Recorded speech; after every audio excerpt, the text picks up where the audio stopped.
Hello ladies and gentlemen, welcome back to the channel, welcome back to another Total Extreme Wrestling video for the channel. It's all we're doing at the moment because of a certain time in my life, which it's a little bit difficult, but these are here, and well, they're here to stay for now at least.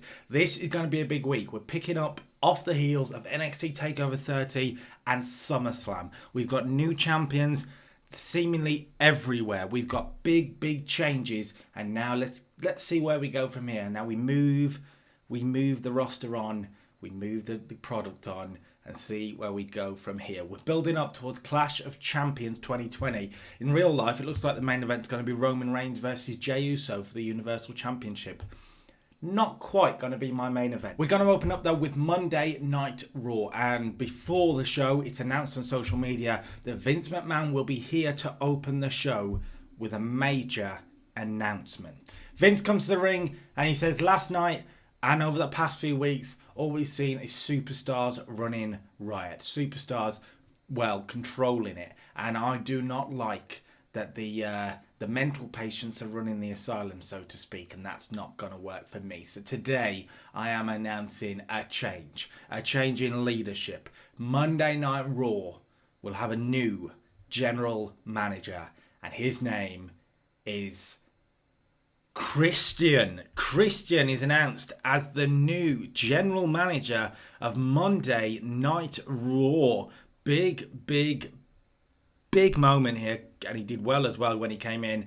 And he talks about a few things. He talks about the fact that he doesn't like the way things have been going, that people have been able to do what they like. Last night, Kevin Owens won the right to fight for the WWE Championship, but that was taken away from him by, before he can get it out, here comes the Viper, Randy Orton, who of course has history with Edge, has history with Christian himself. Orton comes out and says, listen, before you go any further, let's just say this. Yeah, he may have won the match, but who won the war last night? Me, the Viper. And if that doesn't show you what a champion should be, then I don't know what does. I demand a title shot now. Gets right in Christian's face, and Christian says, listen, I'm going to give you an opportunity. That's what I'm going to give you. Because at Clash of Champions, for the WWE Championship, it will be a fatal four-way contest. AJ Styles is in the match. He is the defending champion, and he will be champion going into that matchup. However, his contenders are yet to be determined. One man will definitely be in that match, as I have got it on good authority from the medical office that Kevin Owens will be cleared by Clash of Champions. He's in. Randy Orton's furious at that. Furious. He's not happy that his plan didn't work. He decided to take him out to get him back into the title contention. It hasn't worked. Christian says, so that's AJ Styles, that's Kevin Owens, but we need two men. We need two men to fight for the WWE Championship. And I want to give opportunities to people. I want to see the best of this brand fighting for the championship. Week in, week out. Putting themselves in title contention. So how's about this, Randy Orton? I'll give you an opportunity. There will be two triple threat matches. Tonight and next week. The winners of those triple threat matches secure themselves a shot at the WWE Championship at Clash of Champions. How's about that? Orton goes, right, okay, that could work. But who are my opponents? And Christian goes, well, I want to give opportunities to people. So your first opponent will be Humberto Carrillo. Humberto Carrillo getting the biggest opportunity of his life. Christian likes a lot of what he does, and he wants to give him a big moment now. Orton's pleased with that. And he goes, and Bobby Lashley. Orton's less pleased about Bobby Lashley. There's your first triple threat. The main event tonight. Orton, Carrillo, Lashley. And then Christian says, but next week, we've got a big main event already planned. The second triple threat. We'll see former WWE champion Drew McIntyre. Big pop for McIntyre. Take on Seth Rollins. Big reaction for Seth. And the former United States champion Andrade. That is a big main event plan for next week, by the way. Hello, Drew McIntyre versus Seth Rollins versus Andrade. And the winner goes on to Clash of Champions to compete in a fatal 4-way match for the WWE Championship. That should be brilliant. There we go then. That's your opening segment. We got a lot done there. We got a lot done. 2 big matches announced, a main event for tonight and a main event for next week. The WWE Championship picture is very, very cleared up right now. And we have a new Raw general manager, Christian. Should be great. He's going to be the face general manager. I'm going to do a face general manager on Monday Night Raw. And then let's see where things go from here. I just think he'll do well in the role, and he's got people he can play off, people like Orton, people like Styles, people like McIntyre, Kevin Owens when he comes back, and then you've also got mid-card people, MVP, Lashley. There's lots of people he can play off, and I'm hoping he'll do really, really well. Let's get to our first contest of the night then, shall we? The first contest sees the former WWE champion Drew McIntyre in action. He's taking on Jinder Mahal, and he gets us a 78. Wow. Really good match to open up. A nearly 4-star matchup here. Credit to Drew McIntyre. An 80 rated performance is fabulous from him. Really good. Jinder Mahal, a 54. This is a match that we've done a lot over the past few weeks, admittedly. And to be honest, when I first put the card down, this wasn't on it. However, I had an extra sort of 15 minutes I could fill, so I wanted to get him out there if I can and gets him a win after last night. Of course, he lost to AJ Styles, and he gets a win back today, gets some heat back, defeats a former WWE champion, of course, and a good start to the show. Drew McIntyre looks confident going into next week when he takes on Rollins and Andrade in that triple threat. 78 though, very good start to the show. After that, the new Raw Women's Champion is in action. Shayna Baszler taking on Asuka. 2 big matches then, hopefully to open up the show. And that one gets us a 70, which is still pretty good. Could have been better though. A 76 performance each, by the way. Brilliant stuff. Shayna 76, Asuka 76, and a clean win for the Raw Women's Champion, the new Raw Women's Champion. I wonder what brought it down. Hot crowd after the opening contest. I wasn't expecting Drew and Jinder to do as well as it did. It's a fair play to them for that. Still 70. Good start to the show so far. And after the match, Shayna is celebrating. She gets on the mic and she talks about the fact that she's the new Raw Women's Champion. She brags about making Becky Lynch tap out last night. And then she starts talking crap once again about Becky's mother, who was out there, of course, last night. When she's interrupted by Charlotte Flair. Now, Charlotte Flair, this is an 80 rated segment. Becky's involved later. We'll get to it. But Charlotte Flair is here and she starts talking about how the fact that, her and Becky have never quite got on and they've always sort of been friends and then they've been enemies. But one thing throughout all of that, Charlotte has always respected Becky's mother. She's a friend of Becky's mother and she does not like the way Shayna has got her involved. And it's a little bit of a face promo from Charlotte. We are going to tease a face turn. It's not going down well at the moment because she's not long turned and I get that. However, we're going to let this play out and play out and play out and play out, and she will be going face eventually to go up against Shayna. That's my plan. And we can play this idea that Charlotte, while she may not quite get on with Becky, she respects her, but she gets on with her mother, and she's trying to play off that. It's a long weaving storyline we got to start here, and hopefully it'll pay off. Charlotte starts talking about that and says that it's just not on. You don't do that. You don't get involved. And then Becky's music hits. Becky comes out. So Charlotte's on the ramp. Shayna's in the ring. Becky comes out, walks straight past Charlotte Flair. Doesn't even acknowledge her. Doesn't even see what she's doing. She just walks straight past her. And she's looking for a fight. She gets in the ring, nails a punch to Shayna, who manages to roll to the outside before Becky can get there. Becky's run off Shayna. Shayna took the punch, but she still looks quite strong. And Charlotte's sort of lurking in the background, didn't get involved in the fight. She made it clear what she thinks of Shayna. Let's see where this goes. Triple threat perhaps at Clash of Champions is something I'm thinking, and then we can go from there. So 80 rated segment though is really good stuff. Becky killing it once again. Shayna and Charlotte, good stuff as well. Yeah, really, really good. I think this will change. It says the hint at a face turn got a poor reaction, and that's fine. But if we give it weeks and weeks and sort of give it 10 to 15 segments of teasing it, I think it'll change. I'm hoping so anyway. 80 though. Good stuff. Backstage in the new general manager's office, Christian is sorting out paperwork when AJ Styles walks into the room and the new WWE champion, the reigning WWE champion, walks in and says this. I don't think you understand what you're doing, Christian. Me and you have had battles in the past, just a hint at their TNA history perhaps. And AJ says, I am the WWE champion. I should be treated with respect. I am not being treated with respect when you put me in a fatal 4-way match at Clash of Champions. I could lose my championship without even being pinned. And Christian says, let me stop you. Let me stop you right there, because this does not reek of awesomeness. So let's just move this along. AJ continues out. AJ continuing to man, and Christian goes, right, okay. So I've been looking at the card for tonight, and I see you're not involved, AJ. Well, now you are. Now you will be in a match tonight when you're teaming with the Forgotten Sons, all 3 of them, in an 8-man tag against the Street Profits, Apollo Crews, and Cedric Alexander. AJ forced into action tonight for his complaining. He had the night off, but now he does not. And a big 8-man tag booked for later on. Nice to be able to do these sort of general manager stuff. It does help the show, genuinely. Tag action here for a 67. This is very good. And Garza and Theory defeat R-Truth and Titus O'Neil. Angel Garza pinned R-Truth with the El Matuito. I can't never say that. 63 for Austin. 60 for Angel Garza. 55 and 54 apiece for the face. And that's pretty good. Yeah, pretty good stuff. And a good win for the young heel tag team.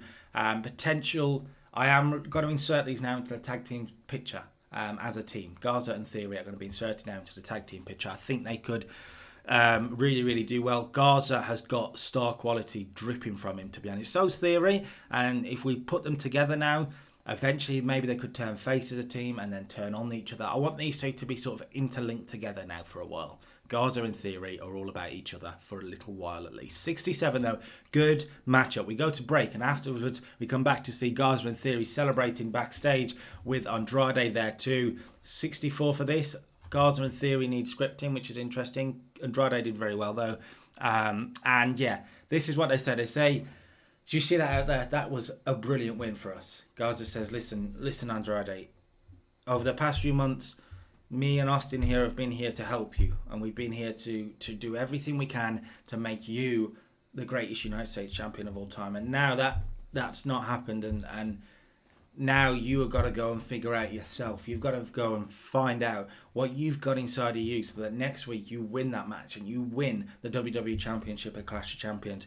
But listen, we've been speaking, and we're not going to be there. We're not going to be there for you anymore, because I think we need to go our separate ways. I love you, man. I love you, but we need to focus on us. We need to focus on the tag team championships. You need to focus on the WWE championship. We'll always be friends, but we're no longer comrades. Garza and Theory walk out. It's not a bitter one. It is amicable. Andrade is a bit like, right, it's going to sort of focus him now. He's on his own. With Lana, I'm going to put Lana with him for now. So it's Andrade and Lana. And yeah, maybe a push towards the WWE Championship. But the main thing to take from this is that Garza and Theory are going out on their own as a tag team in the tag team division. I need a name for Garza and Theory. Give me a name for Garza and Theory. I mean, they both have like sort of pretty boy gimmicks, I guess. So the pretty boys could work quite well. But let me know what you think. Give me some options, and we'll go from there. New tag team in the tag team division. Yes. Seth Rollins cut a backstage promo for 68. Not on anyone in particular. Of course, Rollins will be involved in the triple threat next week. He lost to Edge last night, but did manage to beat him in an attack afterwards. And as far as he's concerned, Edge is retired. Last night, though, was a good night for the Disciples. Murphy and Benjamin may not have walked away with their tag team championships, but the championships stay within the group, as AOP are the champions. We are united. AOP are champions. Murphy and Benjamin are happy, and I am going to be WWE champion at Clash of Champions. This is going to be a good month. Rollins walks out ahead of a 6-man tag match. It's going to be Seth Rollins, Murphy and Benjamin against Akira Tozawa and the Viking Raiders. A 6-man tag gets us a 71. All about Seth, this. I knew he would help these lot a hell of a lot by being in the match, and he has done. The Disciples, Rollins, Murphy and Benjamin, have got the victory over the babyface team. Akira Tozawa got the pin, well, was pinned by Seth Rollins. Seth, of course, the best worker, 80 from Seth. 59 from Murphy is pretty good. 62 and 63 from Viking Raiders. I think the Viking Raiders are going to now be pushed into sort of the top tag team position. And on the babyface role. It was the Street Profits for a while, but I think Viking Raiders are going to go there, and maybe at Clash of Champions we do Viking Raiders versus AOP. It's something we can look at. AOP really do need building, but this is a good start towards it, and a good win here for the Disciples. What this does tell you, the main point of this is to tell the viewers that Murphy and Benjamin may have lost the titles last night, but they're on board. Rollins has managed to talk them round, and the Disciples are whole again, and we're gonna show that even more, because afterwards Rollins calls out AOP. They've got a match up, and in the ring are two local workers, technically. Eric Young and No Hey Jose are back in the company for one night only, and as you can see here, they were squashed. This is what I wanted to do. I wanted AOP to squash some local talent. These two were there. I was like, that makes a lot of sense. That's fine. Under 2 minutes, they did the business. Akam pinning Eric Young with the last chapter at 44. Not bad at all. Eric Young was the best worker. That's no surprise. Razar 48, Akam 46, and AOP, the new Raw Tag Team Champions, just squash these two baby faces. Big monster push coming their way. That is how you want to start it off. 44. I mean, started off, they are the champions. But you get my point. The main thing is the Disciples are whole again. They are on the same page. All 5 of them are together. And that is what we want to push now going forward. After break, we come back for a surprise. The entrance music of Alexa Bliss and Nikki Cross. Smackdown talent here on Monday Night Raw. They're the Women's Tag Team Champions. And they're here. We're going to do some stuff for the Women's Tag Team Championships. Decided that. New feud. Why not? And Alexa Bliss and Nikki Cross are here to scout talent. They're here to scout talent ahead of this Raw Women's Tag Team contest. It's the Iconics against Natalya and Bianca Belair, which gets us a 62. So a very good match here. Natalya the best one with 59-53 for everyone else.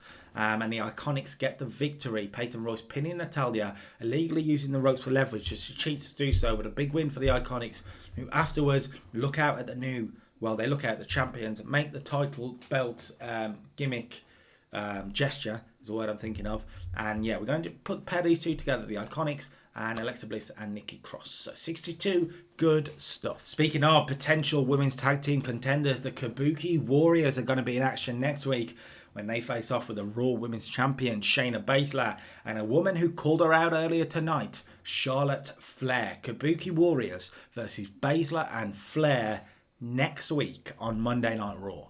The Forgotten Sons are making their way out to the ring, also they're walking backstage, and they are walking backstage ahead of their sort of 8-man tag we mentioned earlier. When they bump in to Aleister Black, an argument ensues between Jackson Riker and Aleister Black, and Riker says, well, maybe I need to come after that, and points and jabs at Black's United States Championship, and Black says, maybe I need to take your head off. The Forgotten Sons walk away because they do have the matchup, but Black is fuming backstage. And yeah, it's not the last of this one, as you'll see here. 72 though, very good segment here. Jackson Riker, his pop is quite good, and I think these two could work well together. And yeah, going to be interesting. 72. That 8-man tag then is AJ and the Forgotten Sons against Street Profits, Apollo and Cedric Alexander, and it gets us a 71. So again, good matches here tonight. We're doing well on Monday Night Raw. AJ Styles the best of the lot, but again, similar to the Disciples 6-man tag, what we've done is took all these mid-card talent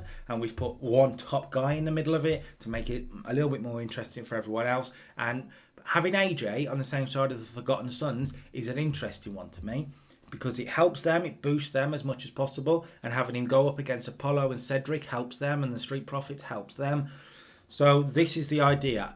I'd think back to Kurt Angle's WWE Championship run, WWF Championship run at the time in 2000, and Team ECK, that's Edge, Christian and Kurt, and I think AJ and the Forgotten Sons could be an interesting alliance now and again. Maybe. It's something we could look at. 71 though, very good stuff. And as you can see, AJ Styles pinned Montez Ford to get the victory. Springboard 450 splash, but the WWE champion looks strong here. It was the whole point of the match in one way, to make the champion look strong, but also help everybody else by being in the ring with AJ Styles. So good stuff. Good stuff. Jackson Riker is making his way backstage after the victory. He's walking up the ramp when Aleister Black comes out. Big black mass to Cutler, black mass to Blake, and he leaves all three of the Forgotten Sons down and out for a 73. The storyline is going really well so far. Really well. Aleister Black and Jackson Riker, though, is something that we could... I think that'll be the plan going forward, but maybe not, because we might see some changes before then. So let's find out. We do a backstage angle with MVP, Cedric, Lashley and Apollo. MVP and Lashley look at Cedric Alexander and Apollo Crews and they actually say, listen, you deserve better than the opportunities you're currently getting. You were in the ring there with the WWE champion, sure. But that was the first time in like your whole careers that you've been in the ring with a WWE champion. I wonder why you are not getting the opportunities. Just a little hint maybe at some sort of racism. Let's play into it a little bit. We'll never say it out loud. But let's play into all the rumours and all the hype of, oh, well, yeah, but because they're black, maybe they're not going to get the opportunities. Let's play into that. I know it's a controversial thing, but in 2020, let's play into it and let's tell a story with it is the idea. So 61 and a start of a Hurt Business storyline. We're going to bring the Hurt Business to the company. Now, is it going to be Cedric or going to turn heel? Who knows? Is it going to be Apollo going to turn heel? Who knows? Are MVP and Bobby Lashley going to turn face? Who knows? We'll see. 61. Let's see what happens. Good stuff, though. Ahead of the main event, Drew McIntyre made his way back out here for colour commentary. He's watching on to sort of see who one of the challengers will be, because as far as he's concerned, he's going to win next week and book his place in the Fatal 4-Way. And now their main event time sees Randy Orton take on Bobby Lashley and taking on Humberto Carrillo. Humberto getting a big opportunity in the main event here. Let's see if he can perform and who will go on to Clash of Champions. Randy Orton. Yes, of course it's Randy Orton. That is the thing that makes the most sense. A 74 main event. Pretty good, considering Orton and Lashley were off the games as well. Pretty good. Humberto 55. Not bad at all from him. Really good stuff.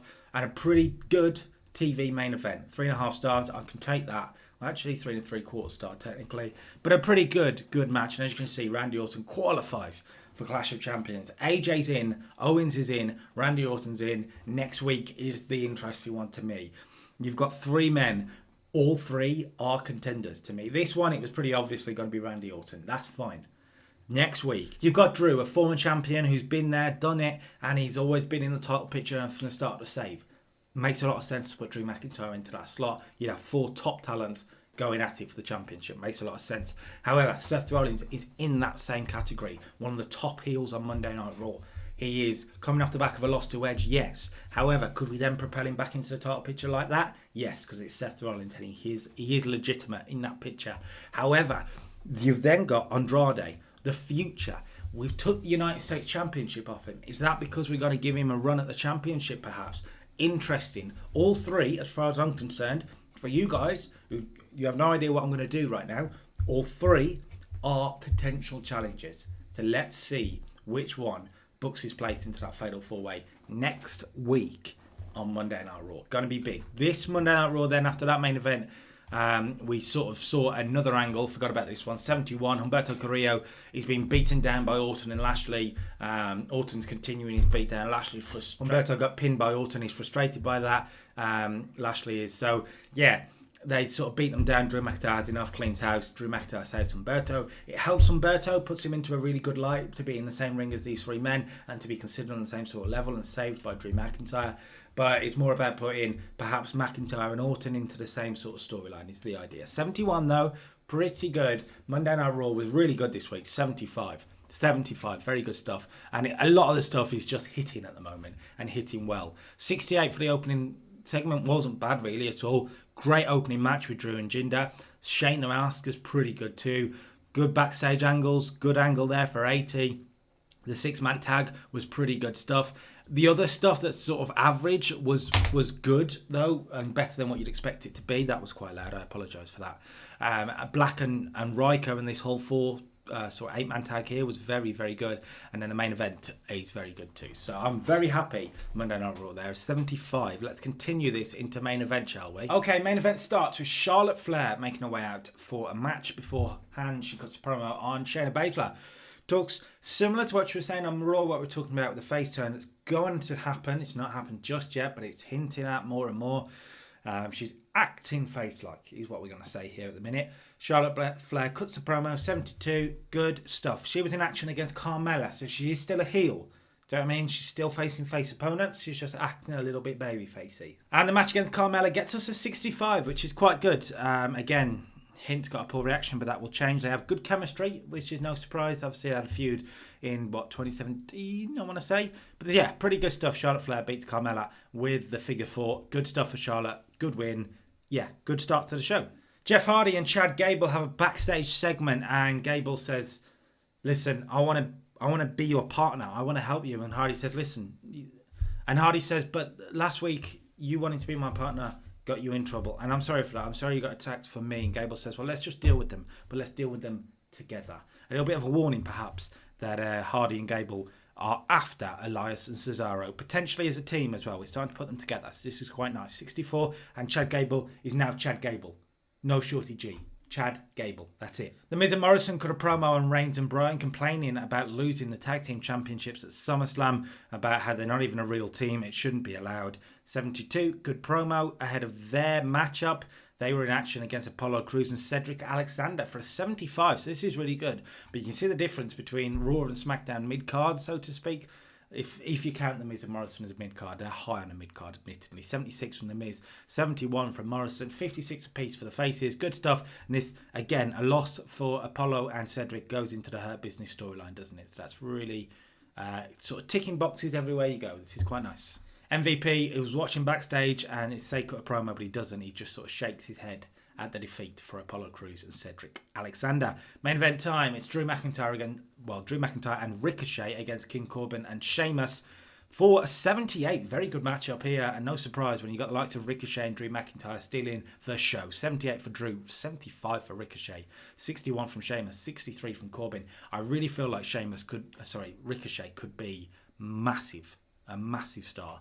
And I'm going to try and make sure that happens. 78 gives us a 76 rated main event. Probably one of the best ones we've ever done. A lot of big talent involved this week, though. So that makes a lot of sense. Moving on. NXT.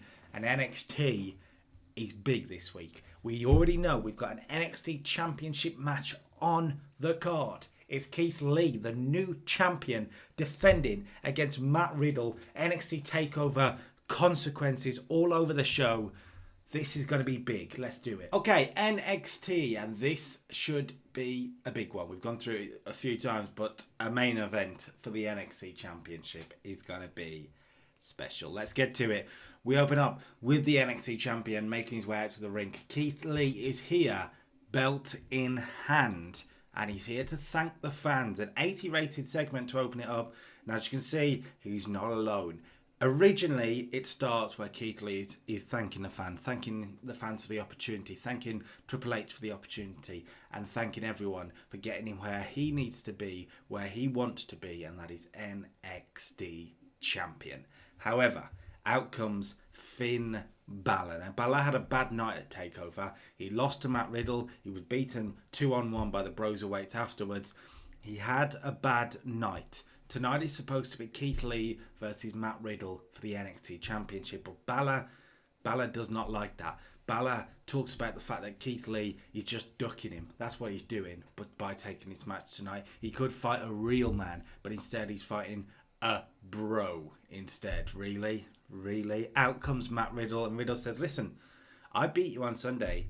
I've got no qualms in beating you again. I know things are meant to be one-on-one tonight.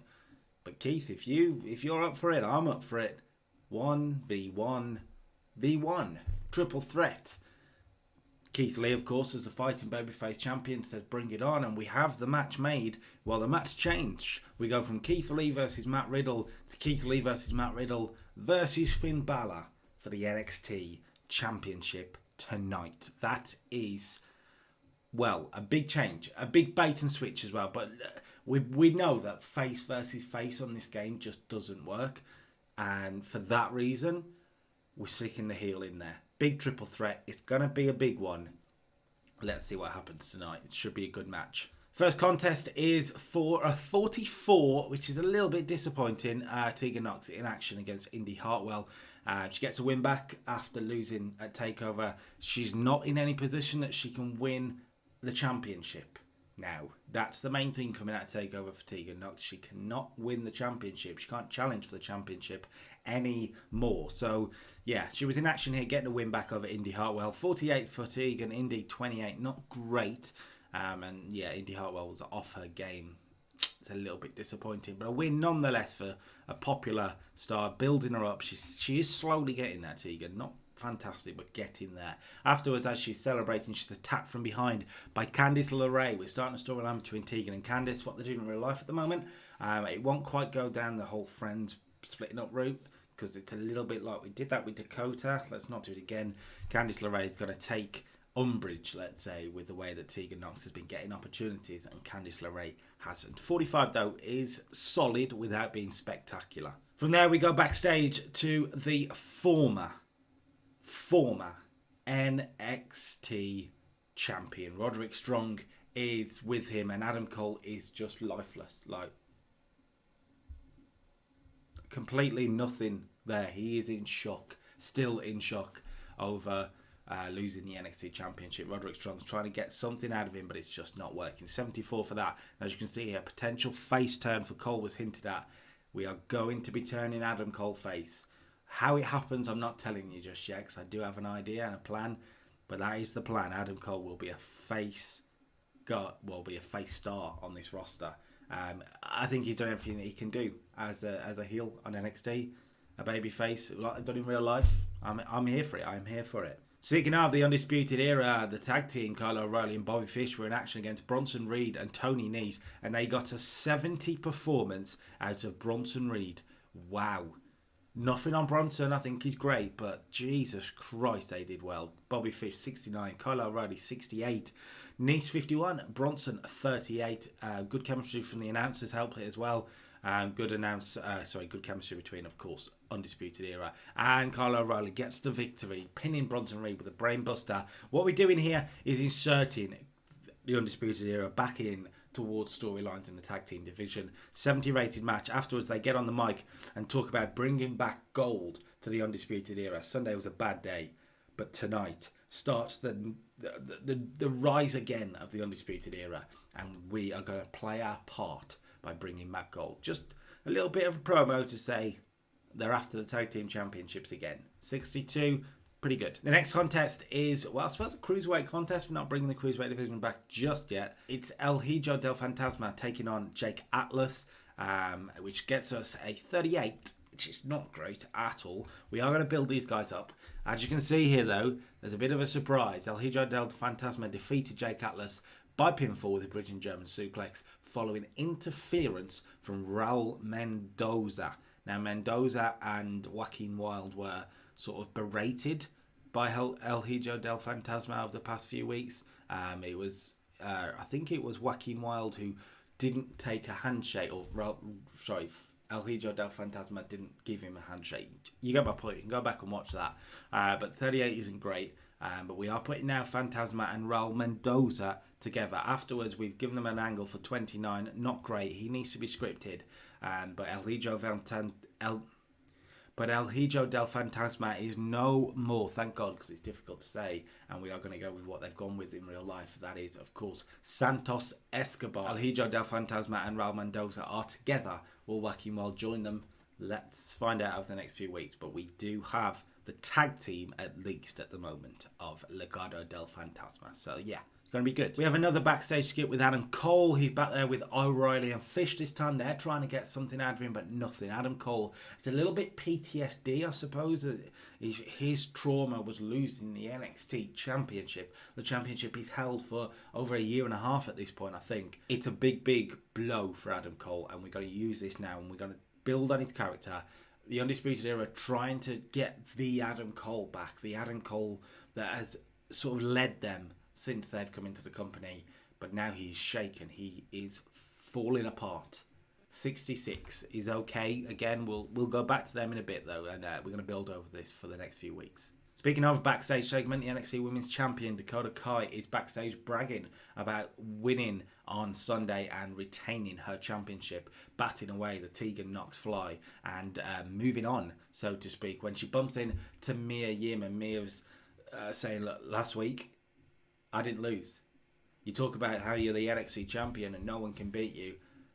I could. I definitely could. A little bit of a challenge here for Mia Yim. We're going to put Mia Yim into that title feud now. Dakota Kai and Mia Yim going forward. It's why Mia didn't lose last week. because it would have been easy to put the champion over, but instead we're building off that. 53, not bad. Back to in-ring action here. Pretty good performance here between two sort of stalwarts of British wrestling, so to speak. Pete Dunne and Timothy Thatcher have had a 12-minute match here, 66. Pete Dunne, 65. Timothy Thatcher, 53. 12 minutes, and the bitter end does the business for Pete Dunne.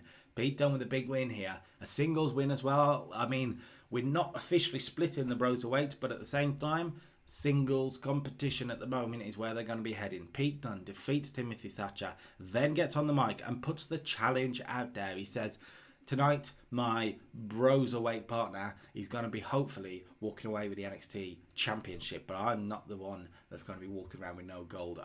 So Johnny Gargano, you call this a message. I am coming for the North American Championship. 68. And yeah, Dunne is going after Gargano. That's going to be interesting. 68 for the promo is pretty good. And then it's announced 2 matches for next week. The first one is in the women's division. We mentioned Mia Yim is going to be inserted into the title picture. Well, next week she gets the chance to prove it when she takes on Io Shirai. 2 top-level talents in the NXT women's division go one-on-one. Dakota Kai will have an eye on this one.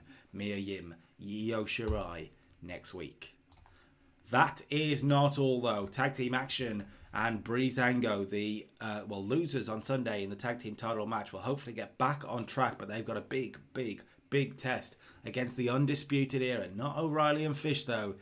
Roderick Strong and his partner next week, Adam Cole. Will Adam Cole be able to get himself together to be part of this stable and win next week, or will Breezango get back on track? Big matchup for next week, that. Big matchup. Matt Riddle cut a promo on Keith Lee, hyping up the main event for 68. Pretty good stuff here, and nothing needs to be said. Talks about winning the championship.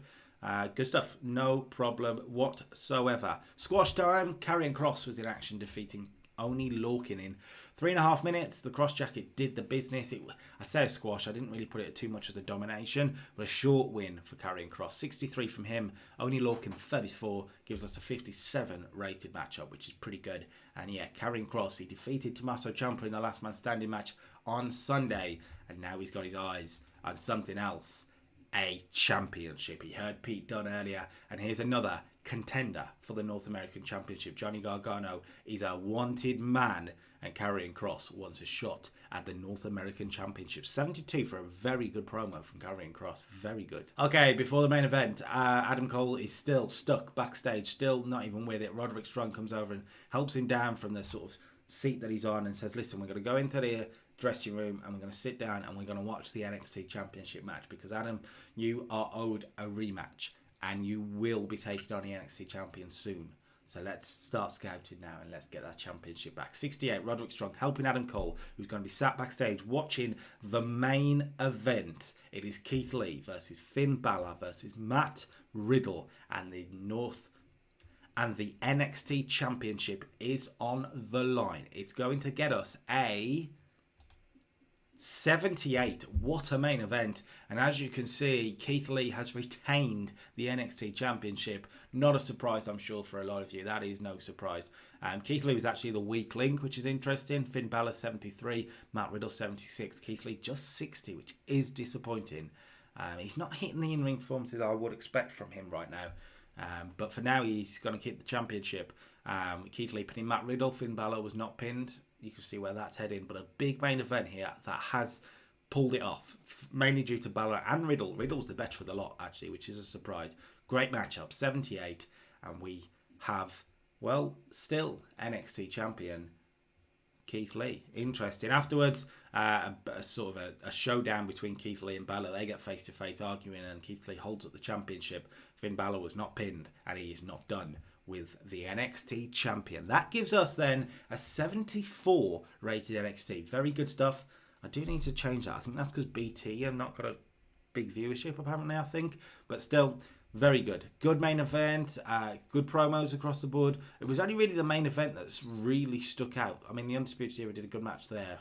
But everything else was just solid stuff. Yeah, that's what NXT's built on, and it's worked for us today. Can NXT UK do the same thing? I just want to say, NXT UK last week came back, and boy, was it NXT UK at its finest. It wasn't spectacular, but it was just good, solid, simple wrestling. Loved it. Let's see if we can do the same thing, shall we?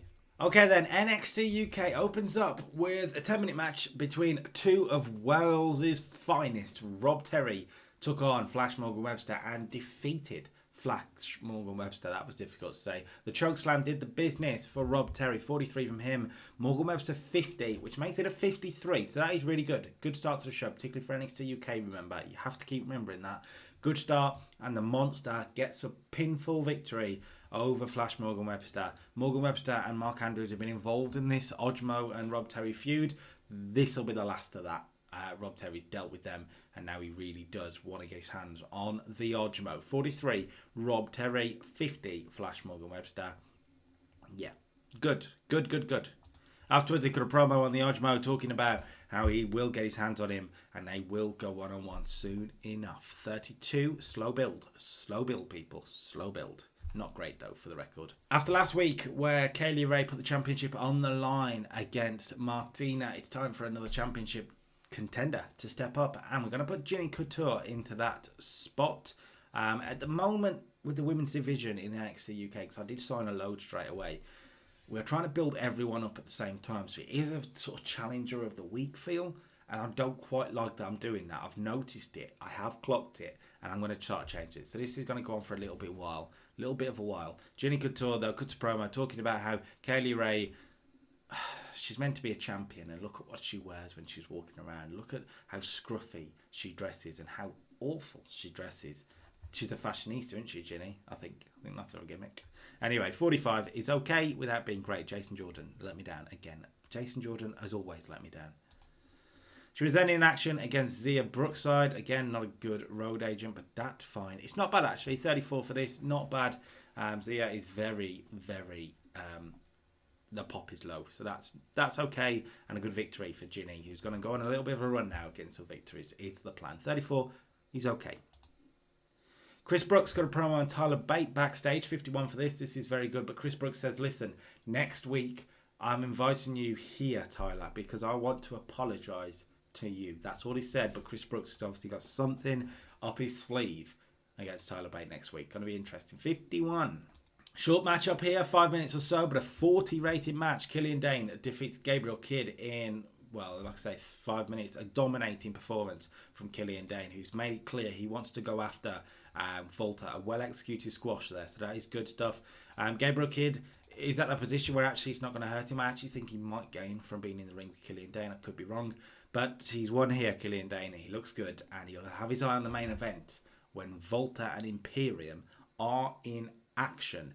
However, before we get there, Killian Dane will find out that he's in action next week when he takes on his former Sanity team member, Alexander Wolf. It's Killian Dane versus Alexander Wolf. Last week, Dane pinned Wolf, and Wolf does not like being pinned by a former brother of his. He's taken it personally, and he wants to prove that he's good enough to beat Killian Dane. He's requested this matchup, and he gets it next week. Killian Dane, Alexander Wolf, 1-on-1. That is not all, though. Next week, we'll see the NXT Tag Team Championships involved and on the line as the Black Country Boys put them on the line against Joe Hendry and Eddie Dennis. It's going to be a vicious battle between two teams that have been feuding for the last month or so. The Black Country Boys versus Joe Hendry and Eddie Dennis is next week.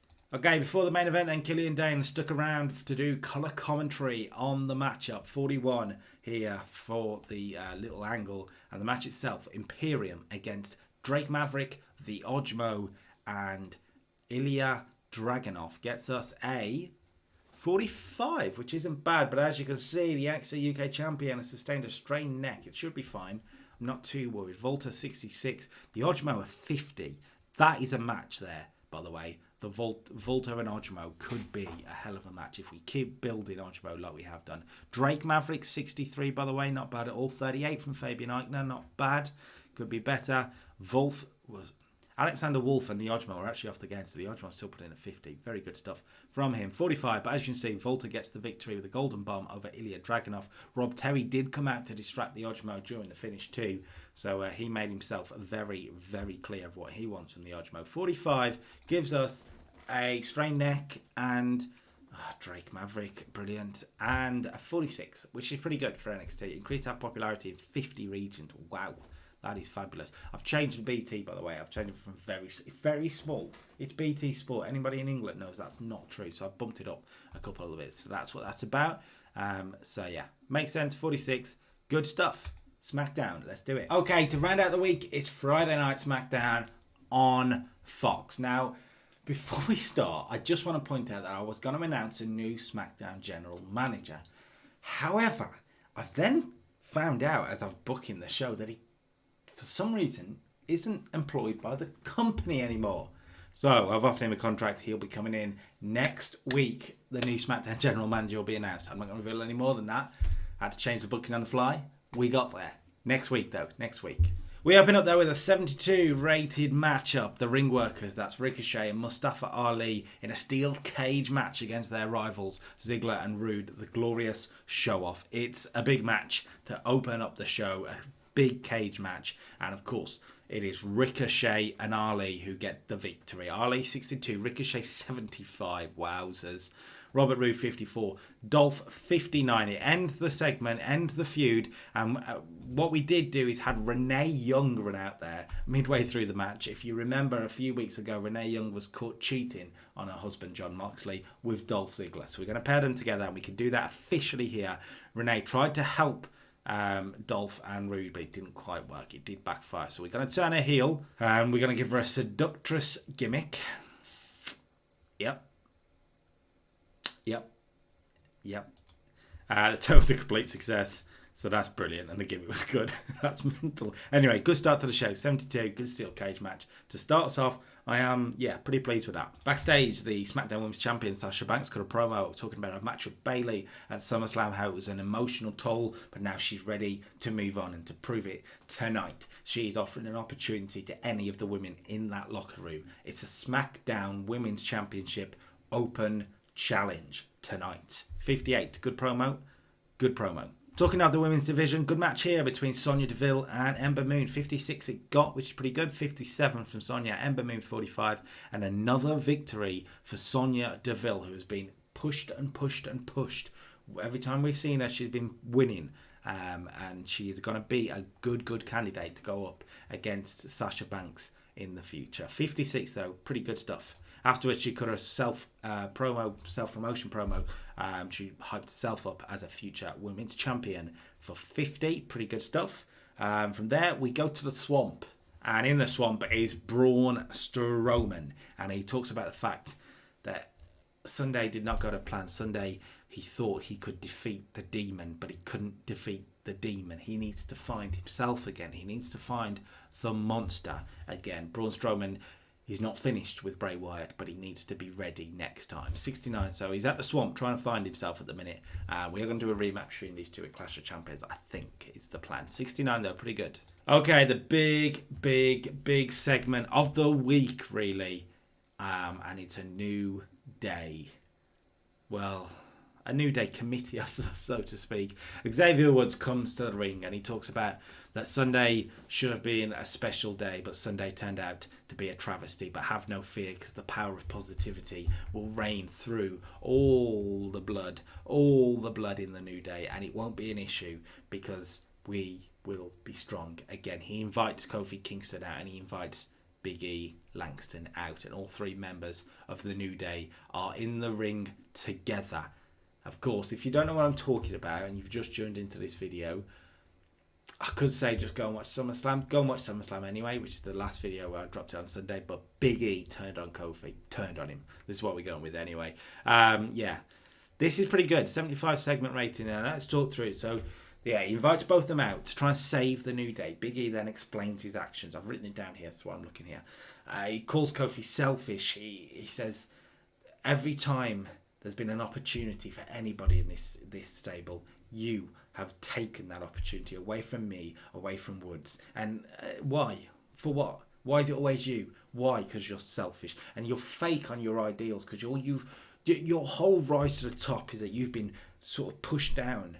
You're not the one that's been pushed down. I'm the one that's been pushed down. Woods is the one that's been pushed down by you. It's never been about your brothers. It's been about you and you. And only. Kofi stays silent. Kofi doesn't say a word. Xavier Woods, though, he's trying to defend Kofi Kingston. And they talk about that moment at WrestleMania last year where Kofi Kingston won the WWE Championship. And how amazing a moment it was. But Big E goes, wait, whoa, hang on a minute. That wasn't a moment for us, though. He can make out like it was a moment for us, but it was a moment for him. And that's it. Big E has really had enough of the selfish Kofi Kingston. In the end, Kofi is the man that has enough. Drops his mic, he hasn't said a word, and nails Big E with the trouble in paradise. Big E fired the first shot in this New Day Civil War, and Kofi Kingston has taken it to another level here. The Intercontinental Champion nails Trouble in Paradise. Woods is shocked. Kofi leaves on his own. Big E gets himself up, looks furious, but also looks shocked. He wasn't expecting that either. 75 and the New Day are imploding right now. And Kofi's going to have a lot on his mind because next week he's putting the Intercontinental Championship on the line against the man he defeated on Sunday. Sami Zayn gets his rematch next week on Smackdown. We said Sasha Banks was having an open challenge, and how's about this for a woman that interrupts and accepts? Naomi comes out and says she'll take on the open challenge that Sasha Banks has issued. Sasha's a face now, so it's going to be face versus face. But these two have history, of course. Sasha was in the stable with Naomi when she first was brought up to the main roster. Team Bad, I think it was. It wasn't great. But yeah, it's going to be interesting. Sasha and Naomi for the SmackDown Women's Championship gets us a 63, so that's pretty good. And Sasha wins, of course, in 15 minutes. Really good, actually, 63. 61 from Sasha, 57 from Naomi. Sasha was off his game, but good chemistry between Naomi and Sasha Banks. They have a good face-v-face battle for the SmackDown Women's Championship. Good wrestling, job done. The bank statement does the business, and as she's celebrating, she's bludgeoned from behind by Bayley. You think she's done? Absolutely not. Earlier tonight, Sasha said she's ready to move on from Bayley, and Bayley has taken that to heart. How she can never move on from Bayley. Bayley has been there from the start. Bayley has held her up. Bayley has used every ounce of potential Sasha Banks has ever had and made her special. Now Sasha wants to move on? No. Bayley destroys Sasha Banks and has really got to be in a bonnet over Sunday. 54. These two are not done with each other just yet. Reigns and Bryan are backstage preparing for the main event when Daniel Bryan will go on with John Morrison. But they're interrupted by the Usos. Jey Uso and Jimmy Uso. The Usos are back here and they're ready to support their family in Roman Reigns and their extended family in Daniel Bryan, if that's what it means. 72. The Usos are here. They're back and they're getting cozy with the SmackDown Tag Team Champions. Before his matchup, Sami Zayn cut a promo on Kofi Kingston saying next week the aberration gets cancelled and Sami Zayn will return to us as Intercontinental Champion. 67 for that. Out of a six-man tag, it's Artist Collective, Zayn, Elias and Cesaro against Jeff Hardy, Shorty G, not Shorty G, Chad Gable and Kalisto. And it gets us a 76 match of the night potentially here. Jeff Hardy was actually off his game, but still put in a 63, 69 from Sami Zayn, 63 from Elias, 67 from Cesaro, 57 from Chad, and 60 from Kalisto. 76. Hardy and Gable have been feuding with Elias and Cesaro, and it's Cesaro who submits Kalisto with a sharpshooter after blatantly cheating to get the victory. Good six-man tag here, moving it on really nicely. And now then, it is time for the main event. It is Daniel Bryan versus John Morrison. Two great workers. Will they put on better than 76? Let's find out. Bryan and Morrison gets us. I forgot about the promo. John Morrison got a promo hyping up the match. And then the match itself. Morrison and Bryan. 82, it smashed it. It has smashed it. And Daniel Bryan has a gimmick that's getting stale. That's interesting. So we might need to tweak his gimmick. I'll do that in just a second, actually, before I forget. Bryan, 80. Morrison, 67. 82. This is a match I think will be fantastic. I really want to see it when Bryan comes back. It'll be brilliant. Bryan and Morrison, though, brilliant stuff. 82. And as one half of the SmackDown Tag Team Champions defeats the former Tag Team Champion. So, yeah, good stuff. Pretty good stuff afterwards. Reigns, Bryan, and the Usos who are out there to help. They celebrate. 4 of them. 72. Good stuff and a good show for SmackDown. I think that'll be really good, to be honest. 79. Wowzers. Yes, boys. Really good stuff across the way, actually. The angle with the New Day has hit. That's one of the main things. Big main event has hit. That 6-man tag has hit. Those are the 3 main things here, and they've really hit. You talk about the Open Challenge as well, was pretty good. And that cage match actually would probably want to be one of those underrated TV matches. So I am very, very pleased with that one. Good week as well, to be honest with you. We come off the tails of a pretty good pay-per-view week. NXT TakeOver was spectacular, but SummerSlam let me down a little bit with the main events. However, that is how you want to bounce back. We're building to a Clash of Champions. Of course, that fatal 4-way for the Raw main championship, the WWE Championship, already has Randy Orton involved. It already has AJ Styles involved. It already has Kevin Owens involved. Who will take the final slot? Will it be Drew McIntyre? Will it be Andrade? Or will it be Seth Rollins? We'll find out next week. Not just that though, big matches across the board. Adam Cole, will he go back to normal? He is teaming with Roderick Strong against Fandango over on NXT next week. The NXT UK Tag Team Championships are on the line. Will BCB, Black Country Boys, walk away with the titles again? And then over to SmackDown, you've got the Intercontinental Championship on the line. Kofi against Sami Zayn, and Big E is lurking. I promise you, he is lurking. It's going to be a big week, and a SmackDown General Manager next week. Don't miss it. Make sure you subscribe to the channel so you don't miss any of the videos. The Football Manager series might return soon. At the moment, it's just been a little bit busy. This would be my priority over the videos I can make, hence why you're getting this now. Yeah. It's going to be interesting. It is going to be interesting. Subscribe to the channel. Make sure you like the video if you did. Should we get... I'm going to keep saying it until we get 10 likes. 10 likes. 10 likes, people. 10 likes. You're making me look stupid. Come on. Let's do this. And until next time. Peace.